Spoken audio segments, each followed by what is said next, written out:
Good morning. I'm pleased to introduce a portion of the cast of Teenage Wasteland. Ladies, you are welcome to enter at this time. And we will be doing some excerpts. The full production was produced in February of this year to critical acclaim. The show has a lot of messages in it about teenage life, and particularly you will hear some voiceovers that were all done through focus groups here with local teenagers. And this particular section is at the end of the show, and it deals with internal conflict, bullying, and then trying to rise out of that and finding something to make oneself proud of. So I will share with you, you're going to, this is somewhat restrictive dance space for them, so they won't be dancing full out. And of course, some of them, a lot of times, will be down here, so if those of you in the back, stand up, but they'll be up and down, but they're doing the best that they can, so thank you very much.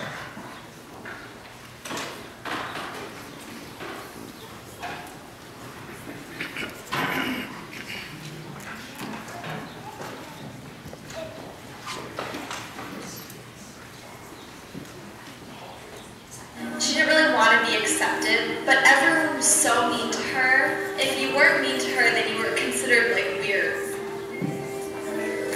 Conversations with my 13-year-old self. Conversations with my 13-year-old self. You're angry, I know this. The world couldn't care less. You're lonely, I feel this.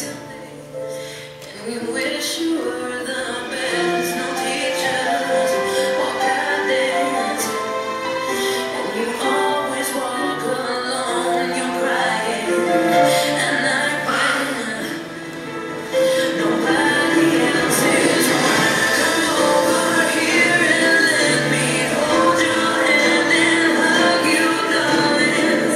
I promise you that it won't always feel this bad. There are so many things I want to say. You're the girl I used to be. You're the heartbroken 13-year-old me.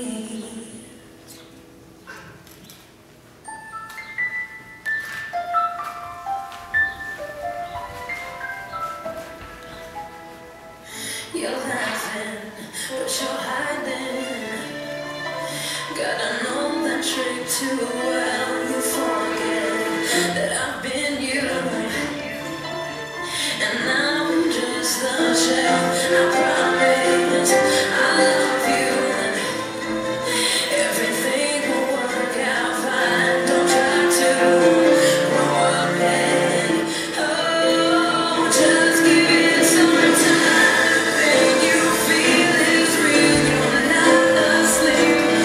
It's a nightmare, but you can wake up anytime.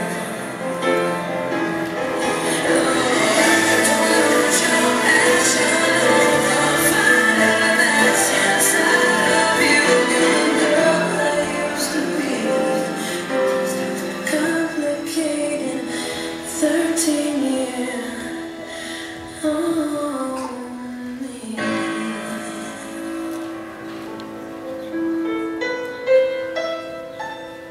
Don't change who you are for anyone.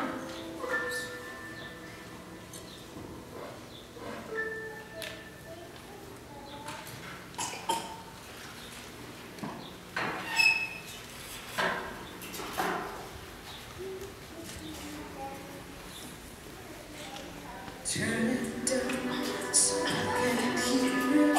Turn it out so I can see it. It's just useless to know.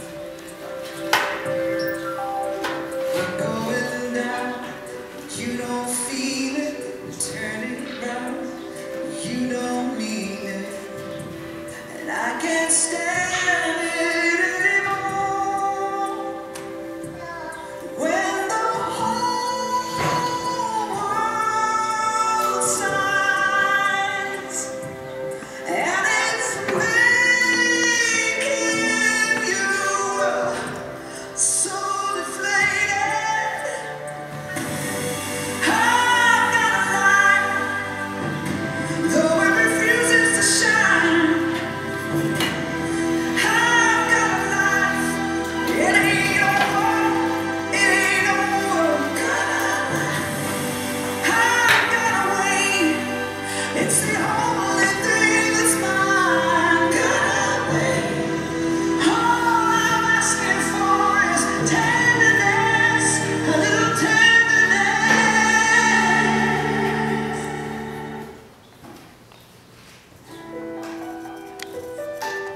Talking behind each other's backs is really bad. The friend turns against a friend, and then it's all over.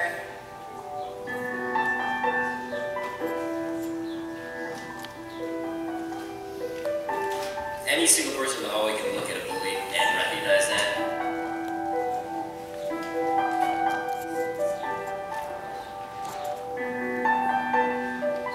There's like a fine line between being sarcastic and just being like downright mean to people.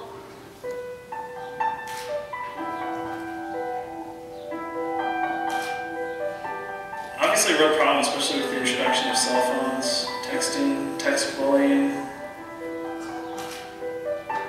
It can hurt really bad.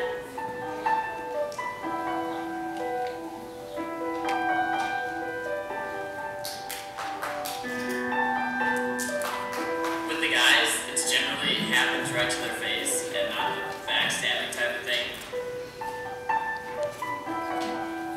She got bulimia. It was because people kept on joking with her, telling her that she's fat, so she started to think about it. Grown women are doing this still.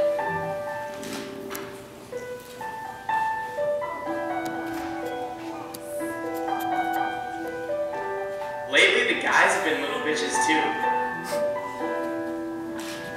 I've seen a lot of guys talking behind other guys' backs. I know someone who, as revenge, took a picture of someone in the girls' locker room when they were changing, posted it so everyone else could see it except for them. Not a stranger, no, I'm yours. Crippled anger, and tears that still drip sore. Fragile frame aged with misery. And when our eyes meet,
everything to do with the way I see my world, and I want to be able to do the same thing.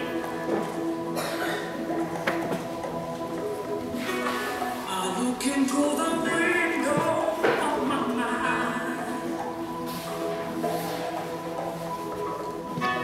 Reflections of the fears I know I've left behind.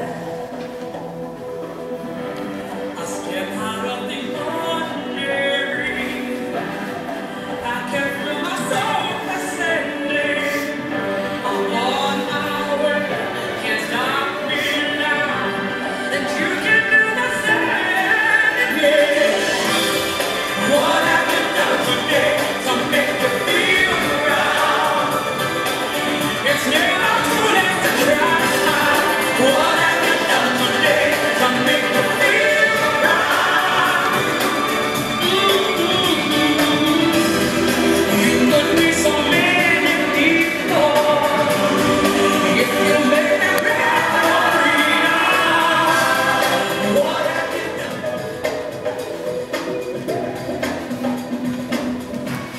Still so many answers I don't know. There are so many answers. I realize that to question is how we grow. So I step out of the ordinary. I can feel my soul ascending. I'm on my way. Can't stop me now. You can do the same. Yeah. What have you done today to make you feel proud? It's never too late to try.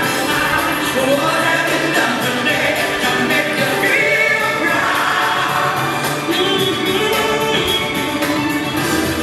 You could be so many people if you make that referee.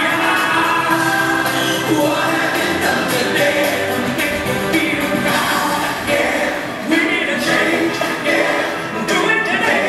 Yeah, I can feel my spirit rising.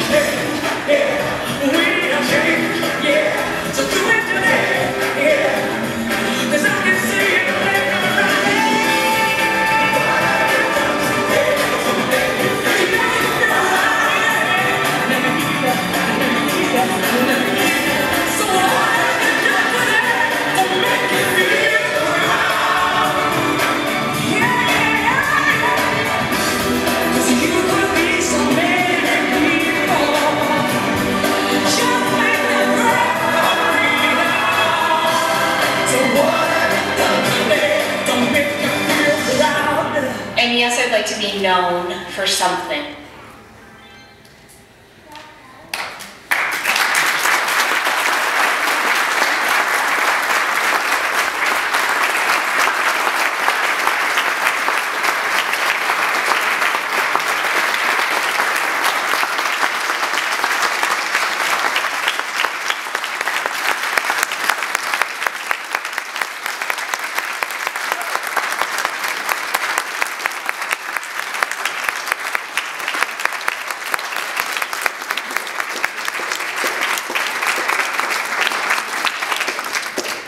Please be seated. Let's give them a round of applause again.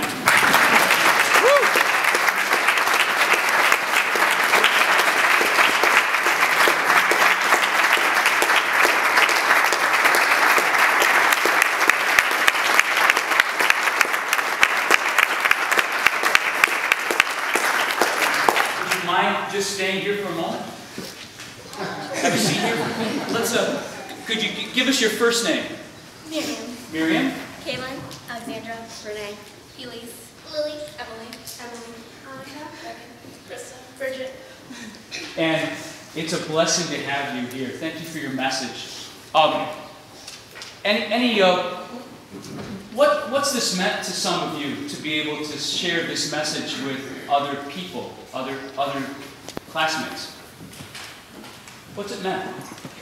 Well, I think for most of us, we're classically trained in ballet, and not a lot of teenagers can directly relate.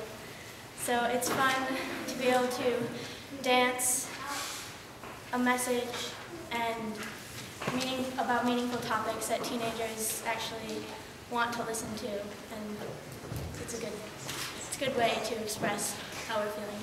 Excellent. Others? I think it's a lot of fun. It's a lot of fun. It's hard, but it's fun. So.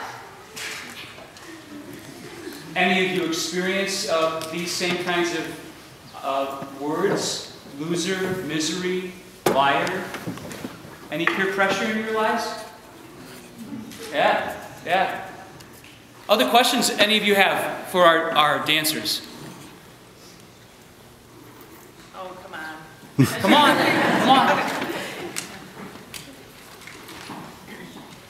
Anyone here experience? Was this a powerful message for any of you?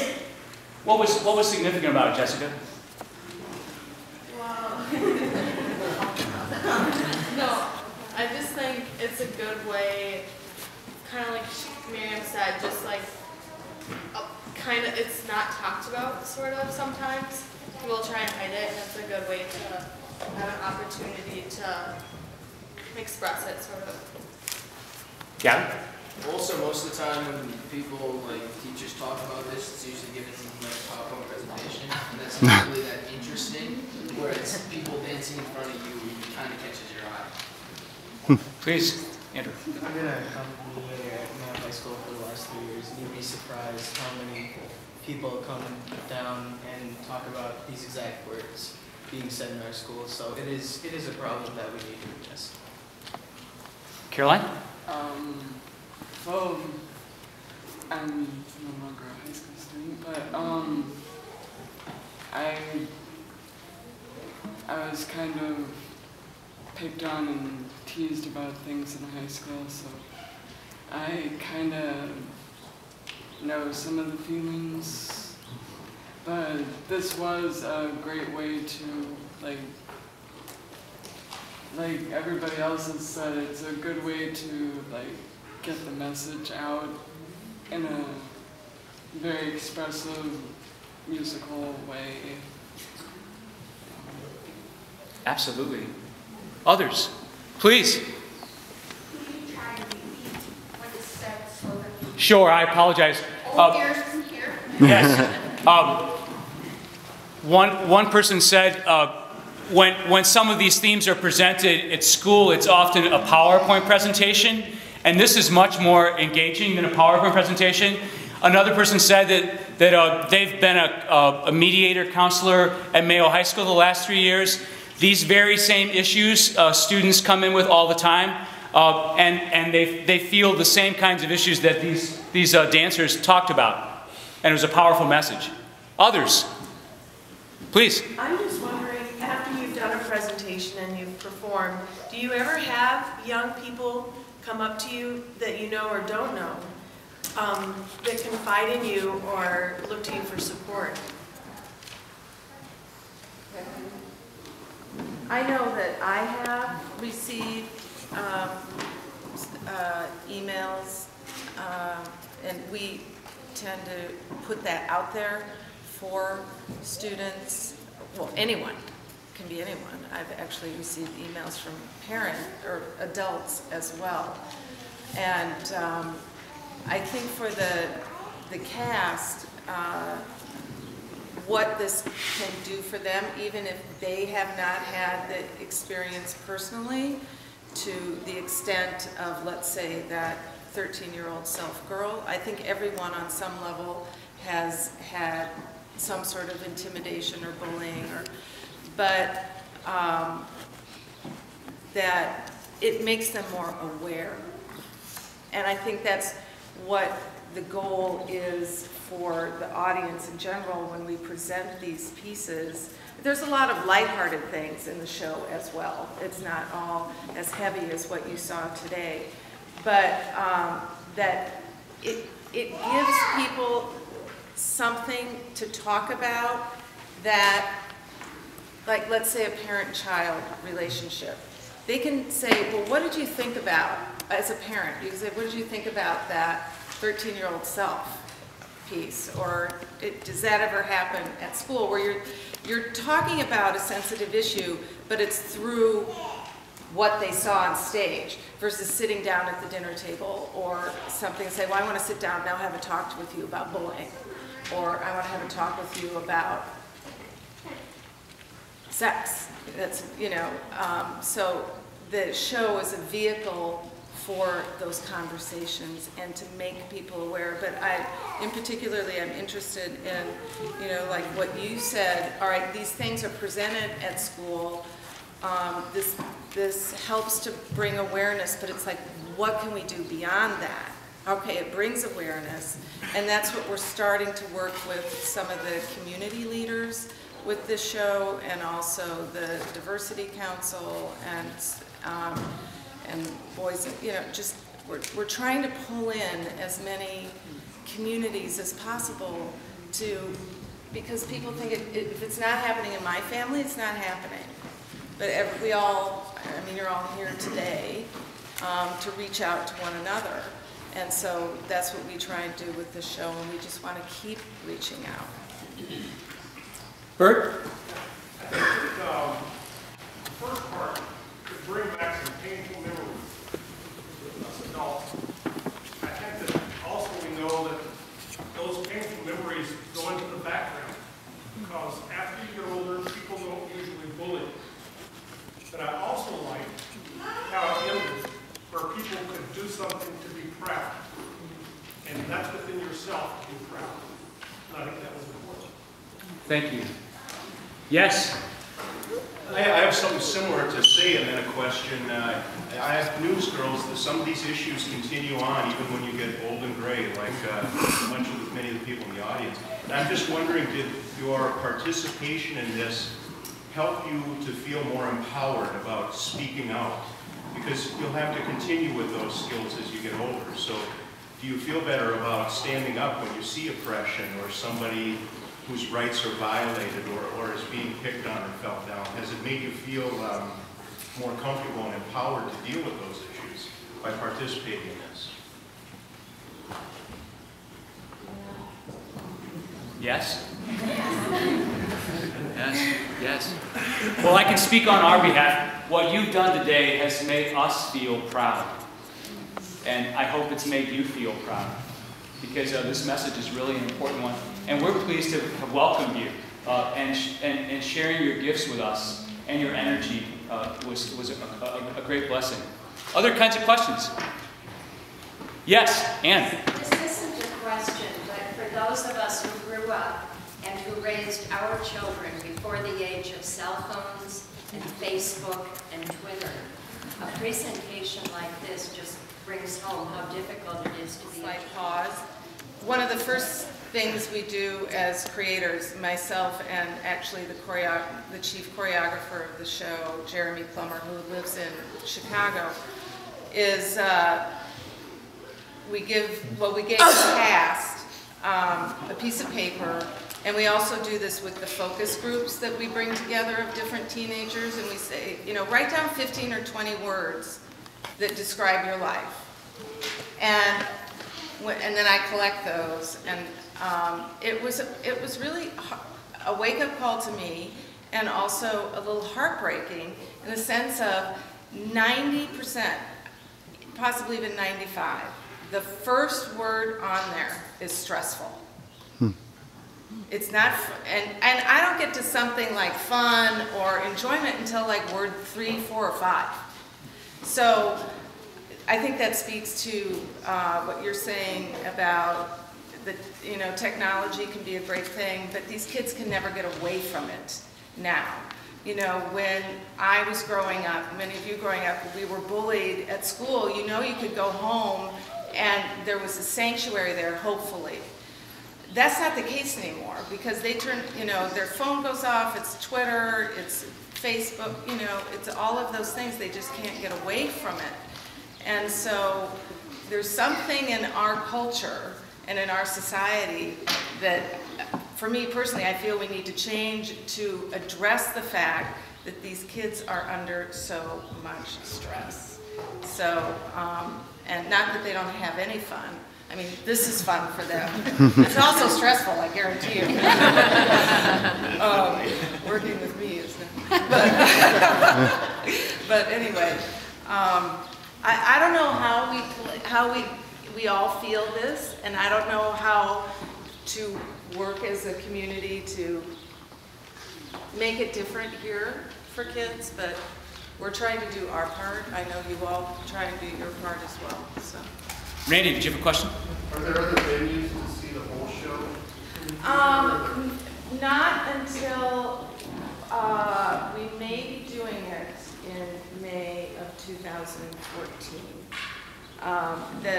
The idea with this show at this point is to actually do a regional tour of it in the summer of 2014, provided the necessary grant funding comes through.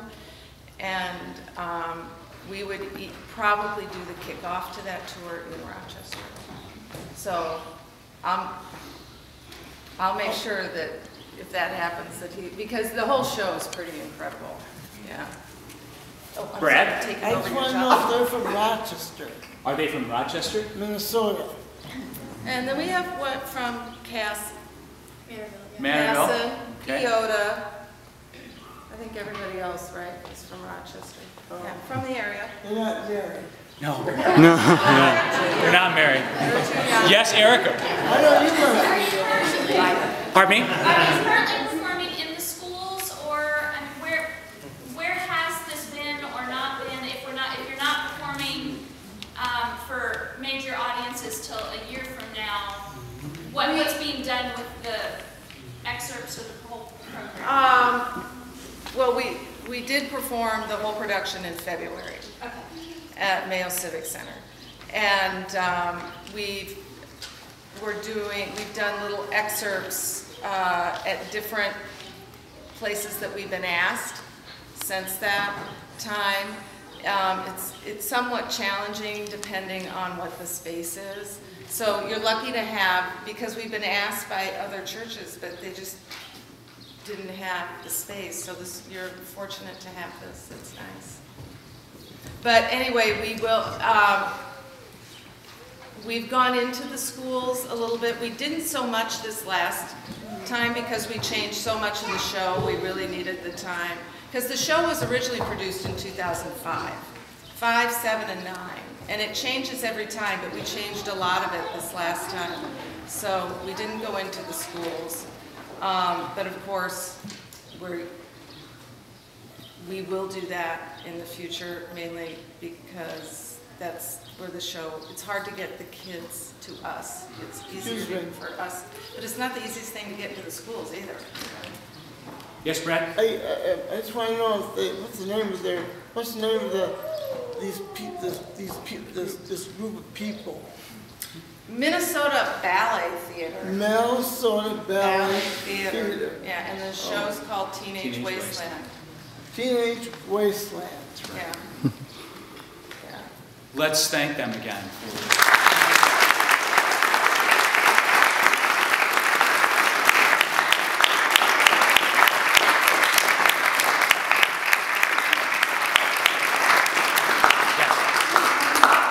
Explain the name, where the name came from, and the reasons for the name. Sure. Oh, the name. People frequently ask me, why'd you call it that? But the name came from when I started to do, well, I had teenagers of my own at the time that the show was originally being written, or actually not right then, but a couple years later. And I've worked with teenagers for 25 years. And the opening song, for those of you that know The Who and Baba O'Reilly, it's called Baba O'Reilly, but most people know of it as Teenage Wasteland.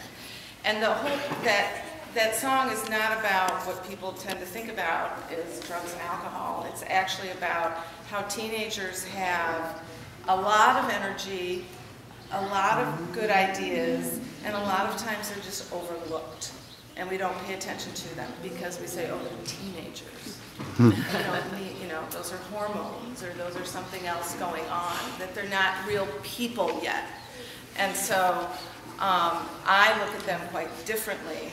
than that. And so when I was reading that about that song and about they as frequently as people are wasted. Their energy's wasted. We don't take them seriously when perhaps we should. So that's where the name came from. The logo, the TAWL, each one of the letters is a different font representing those words that they all filled out. And the T it has like a hole in it because it means stress. And the A, that's the fun part. The W, unity was a word that appeared frequently on that list of 20 words, which I thought was interesting. So the W has that half a heart, which includes unity. And the L is for boredom, because that was another word for bored. I'd like to say a word of thanks to parents who brought your daughters to be with us here today. Thank you for your sacrifice and your generosity.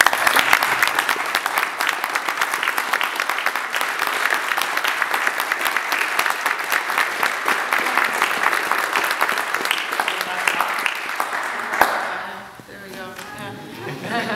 Thank you, Alan.